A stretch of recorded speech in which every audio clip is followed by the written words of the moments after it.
एक ब्राह्मण पुत्र विद्या अध्ययन करने के लिए काशी गया। वहां उसने पूरे 12 वर्ष तक कठोर परिश्रम करके सभी शास्त्रों, वेदों और पुराणों का अध्ययन किया। जब उसे लगा कि उसने सब कुछ सीख लिया है तो वो बड़े गर्व के साथ अपने घर वापस लौट आया। घर पहुंचते ही उसने अपने पिता से कहा कि पिताजी, मैंने सब कुछ पढ़ लिया है, अब मुझे हर प्रश्न का उत्तर आता है, आप मुझसे जो चाहे पूछ लीजिए। पिता मुस्कुराए और बोले कि ठीक है बेटा, जब तुम इतना सब कुछ पढ़ आए हो तो मेरे एक छोटे से प्रश्न का उत्तर दो। पुत्र ने आत्मविश्वास से कहा, जी पिताजी, पूछिए। पिता ने गंभीर स्वर में पूछा, बताओ बेटा, पाप के बाप का क्या नाम होता है? ब्राह्मण पुत्र चौंक गया। उसने मन में सोचा कि ये तो मैंने कभी पढ़ा ही नहीं, किसी भी ग्रंथ या शास्त्र में इसका उल्लेख नहीं था। वो सारी रात अपनी पुस्तकों में इस प्रश्न का उत्तर खोजता रहा, उनके पन्ने पलटता रहा, पर उसे पाप के बाप का नाम कहीं नहीं मिला। जब सुबह हुई तो पिता ने पूछा, क्या तुम्हें मेरे प्रश्न का उत्तर मिला? पुत्र ने सर झुका लिया। पिता ने कहा कि बेटा, जब तुम्हें पाप के बाप का नाम तक नहीं पता तो फिर तुमने क्या पढ़ाई की? ये सुनकर पुत्र को बहुत लज्जा हुई। उसने दृढ़ स्वर में कहा कि पिताजी, अब मैं पाप के बाप का नाम पता करके ही लौटूंगा, चाहे इसमें मुझे वर्षों लग जाएं। इतना कहकर वो फिर से काशी की ओर चल पड़ा। रास्ते में दोपहर के समय उसे भयंकर प्यास लगी और उसका गला सूखने लगा। उसने चारों तरफ देखा तो उसे पास ही एक नगर दिखाई दिया। वो उस नगर में पहुंचा और एक घर का दरवाजा खटखटाते हुए पुकारने लगा, कोई है? मुझे बहुत तेज प्यास लगी है, थोड़ा सा पानी पिला दीजिए। ब्राह्मण पुत्र की आवाज सुनकर घर के अंदर से एक सुंदर स्त्री बाहर आई। उसने ब्राह्मण पुत्र को जल का पात्र दिया। ब्राह्मण पुत्र ने तृप्त होकर पानी पिया और उस सुंदर स्त्री से कहा कि देवी, ये घर किसका है? स्त्री मुस्कुराई और बोली कि पंडित जी, ये प्रश्न आपको पानी पीने से पहले पूछना चाहिए था।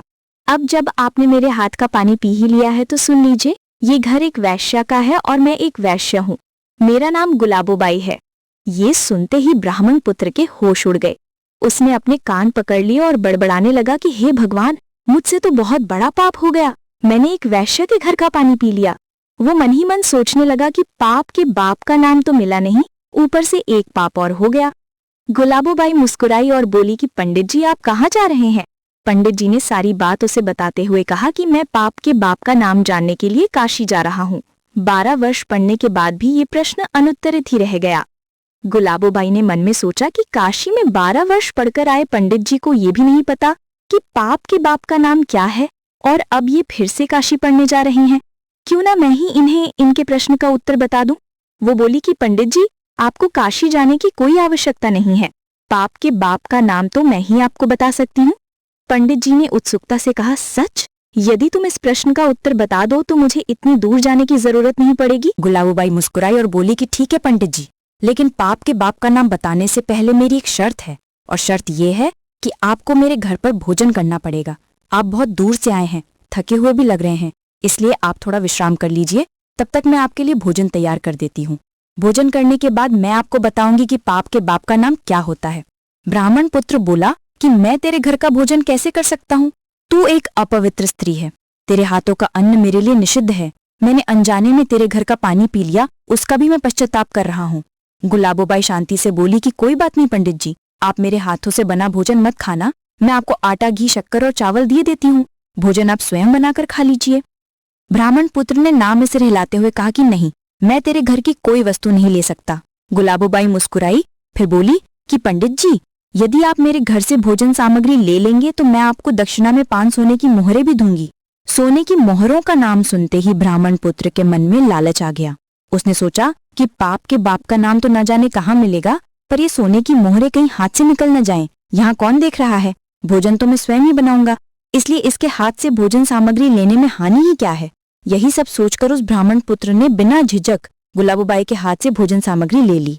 अब तक जो ब्राह्मण पुत्र अपवित्रता के नाम पर वैश्या के घर से आटा भी नहीं लेना चाहता था, वही अब 5 स्वर्ण मुद्राओं के लालच में वैश्या के हाथों से भोजन सामग्री लेकर अपने हाथों से भोजन बनाने लगा। जब ब्राह्मण पुत्र अपने लिए भोजन बना रहा था, तभी गुलाबोबाई फिर से उसके पास आई और बोली कि पंडित जी, आपने मेरे घर का पानी पी लिया, मेरे हाथों से सामग्री भी ले ली, तो लाओ मैं ही आपके लिए भोजन भी बनाए देती हूँ। ब्राह्मण पुत्र बोला कि नहीं गुलाबोबाई, तेरे हाथों का बना भोजन मैं कभी नहीं खा सकता, तू एक अपवित्र स्त्री है। गुलाबोबाई हंस पड़ी और बोली कि पंडित जी, यदि आप मेरे हाथों से बना भोजन खा लेंगे तो मैं आपको 5 सोने की मोहरें और दे दूंगी। ब्राह्मण पुत्र के भीतर फिर वही लालच जाग उठा। उसने सोचा कि 5 और सोने की मोहरें मिल जाएंगी तो मेरे पास 10 सोने की मोहरें मिल जाएंगी। वैसे भी यहाँ कौन देख रहा है। उन्होंने कहा कि ठीक है, लेकिन तुम पहले स्नान कर लो, फिर भोजन बनाना।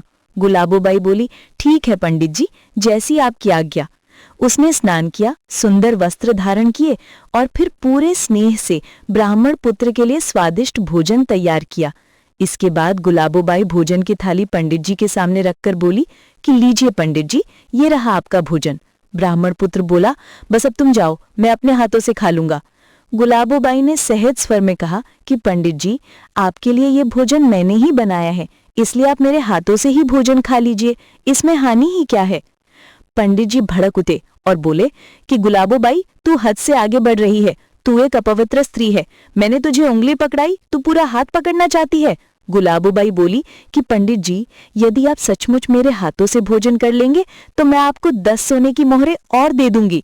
सोचो, अब आपके पास 20 सोने की मोहरें होंगी। यह सुनकर ब्राह्मण पुत्र का विवेक पूरी तरह लालच में डूब चुका था। उसने सोचा कि वैसे भी भोजन सामग्री तो इसके घर की ही है, भोजन भी इसने ही बनाया है। अगर मैं इसके हाथों से भोजन खा भी लूं तो क्या बिगड़ेगा। अगर नहीं खाता हूं तो शायद यह 20 सोने की मोहरें भी मुझे ना दे। यहाँ कोई देख भी नहीं रहा।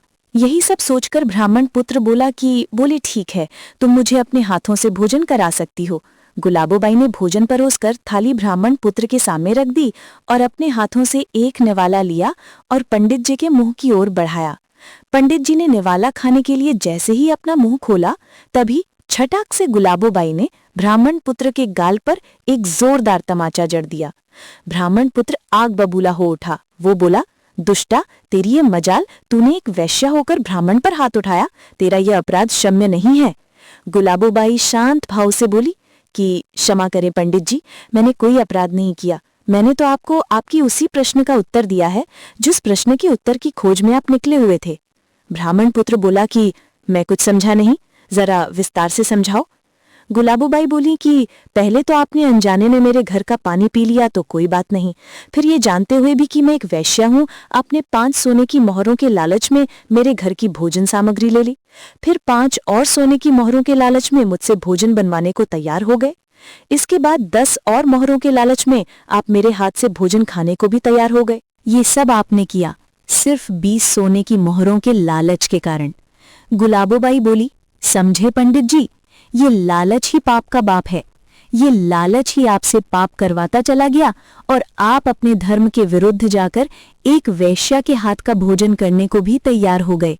ये सुनकर पंडित जी के हृदय पर जैसे बिजली गिर गई। उनकी आंखें खुल गई। वे भाव विभोर होकर गुलाबोबाई के चरणों में गिर पड़े और बोले कि गुलाबोबाई, तुम कोई वैश्या नहीं, वास्तव में तुम तो मेरी गुरु हो। तुमने मुझे वो ज्ञान दिया जो काशी के 12 वर्षों में भी न मिला। गुलाबोबाई मुस्कुराई और बोली कि कभी कभी ज्ञान किताबों में नहीं, अनुभवों में मिलता है। पंडित जी भाव विभोर होकर बोले कि गुलाबोबाई, मैंने 12 वर्ष तक काशी में पढ़ाई की, वेद, शास्त्र, उपनिषद सबका अध्ययन किया, परंतु इतने वर्षों में भी मैं ये नहीं जान पाया कि पाप का बाप कौन है। और तुमने तो मुझे एक ही क्षण में ये समझा दिया कि पाप का बाप लोभ और लालच है। अब मैं समझ गया हूं कि लालच ही वो आग है जो मनुष्य के विवेक को भस्म कर देती है।